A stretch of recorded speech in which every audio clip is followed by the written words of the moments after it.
নমস্কার বন্ধুরা, আপনারা দেখতে পাচ্ছেন তিধারা রাস্তায় লাইটিং গুলো অসাধারণ করেছে।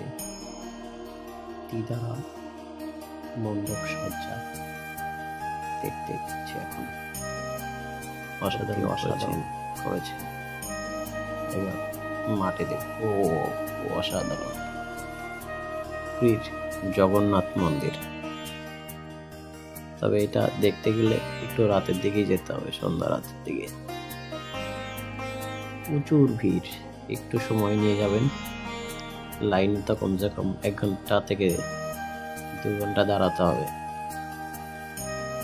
লাইটিং শো দেখুন, জগন্নাথ দেখুন,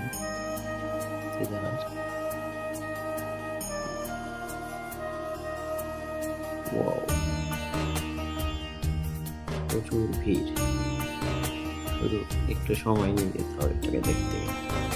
বাইরে থেকে ভিড় দেখে চলে গেলে হবে না, ভিতরে যেতে হয়। ভিতরে অসাধারণ কাজ করেছে, খুবই সুন্দর, চোখ ঘুরিয়ে যাওয়া।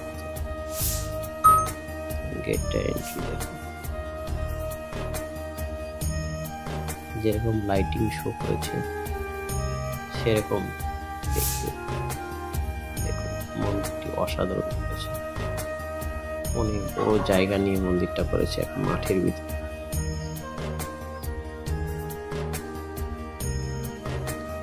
অসাধারণ ডেকোরেশন করেছে।